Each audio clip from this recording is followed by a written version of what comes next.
પશ્ચિમ એશિયાના યુદ્ધની આગ ધીરે ધીરે હવે વધારે ફેલાઈ રહી છે. લાલ સમુદ્ર કે જે દુનિયાનો સૌથી વ્યસ્ત શિપિંગ રૂટ છે તેમાં ભારતીય ધ્વજવાળા જહાજ જેનું નામ છે ફેઝ નૂર ઓલિયા તેની પર હુમલો થયો છે, જેનાથી આ જહાજ ડૂબી ગયું છે.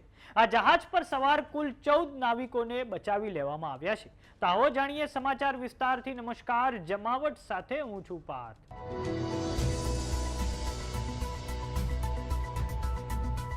યમનની પાસે એક હુમલામાં ભારતીય ધ્વજવાળું જહાજ ડૂબી ગયું છે.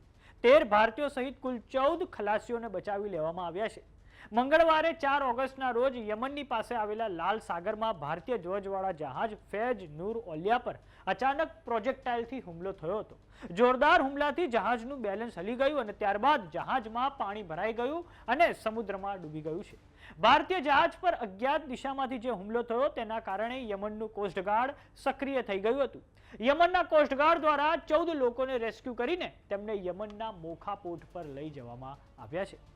હવે આપણે નકશાની મદદથી સમજીએ કે એક્ઝેક્ટલી કઈ જગ્યાએ આ ભારતીય ધ્વજવાળા જહાજ પર હુમલો થયો છે. તો તમે દર્શક મિત્રો આ પશ્ચિમ એશિયાનો મેપ જોઈ રહ્યા છો. પશ્ચિમ એશિયામાં એક તરફ આ રહ્યું યમન અને યમનના કાંઠાની નજીક લાલ સમુદ્રમાં અહીંયા આ ફેઝ નૂર ઓલિયા નામનું જે જહાજ છે, ભારતીય ધ્વજવાળું જે જહાજ છે તેની પર હુમલો થયો હોવાનું હાલમાં તો જણાઈ રહ્યું છે. તો ભારત સરકારના વિદેશ મંત્રાલય દ્વારા આ સમગ્ર ઘટનાને લઈને નિંદા કરવામાં આવી છે. ભારતના વિદેશ મંત્રાલય દ્વારા કહેવામાં આવ્યું છે કે સાઉદી અરેબિયાની રાજધાની રિયાધમાં અમારી એમ્બેસી સ્થિતિ પર સતત નજર રાખી રહી છે. ખલાસીઓની સુરક્ષા માટે યમનના ઓફિસરો સાથે સતત સંપર્કમાં છીએ. યમનના અધિકારીઓનો આભાર પણ વ્યક્ત કરીએ છીએ. આ રિજનમાં કમર્શિયલ શિપ્સ પર જે હુમલા થઈ રહ્યા છે તે ચિંતાજનક છે. કમર્શિયલ શિપ્સને નિશાન બનાવવાનું બંધ થવું જોઈએ. આ વિસ્તારમાં ઇન્ટરનેશનલ સમુદ્રી રસ્તાઓ થકી નિર્વિરોધ નેવિગેશન અને વ્યાપાર ફરી શરૂ થવો જોઈએ. હવે દર્શક મિત્રો આપણે નકશાની મદદથી સમજીએ લાલ સમુદ્રનું મહત્વ. તો એક તરફ આ યમન છે પશ્ચિમ એશિયાના મેપમાં અને બીજી તરફ આ ઉપરની તરફ આવેલો છે રેડ સી એટલે કે લાલ સમુદ્ર. આ લાલ સમુદ્ર થકી દર્શક મિત્રો એમાં આગળ જતા જે સુએઝ કેનાલ આવે છે અને સુએઝ કેનાલ થકી યુરોપ અને એશિયા એકબીજા સાથે કનેક્ટિવિટી ધરાવે છે. આ લાલ સમુદ્ર દુનિયાનો સૌથી વ્યસ્ત શિપિંગ રૂટ છે. આ રૂટથી દુનિયામાં ટ્રેડ અને એનર્જીનો ખૂબ મોટો સપ્લાય પસાર થાય છે. પરંતુ બાબ અલ મંદેબ કે જે ખૂબ મહત્વનો ચોક પોઈન્ટ છે તેની આજુબાજુ હવે ખતરો વધતો જાય છે.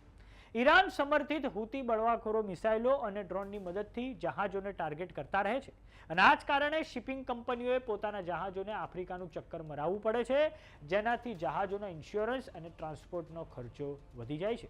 દર્શક મિત્રો આ લાલ સમુદ્ર અને ગલ્ફ ઓફ એડનને જોડે છે સૌથી મહત્વનો ચોક પોઈન્ટ જેનું નામ છે બાબ અલ મંદેબ અને આ બાબ અલ મંદેબને બંધ કરવાની ધમકી યમનના હુતી બળવાખોરો દ્વારા આપી છે, જેમને સમર્થન છે ઈરાનનું.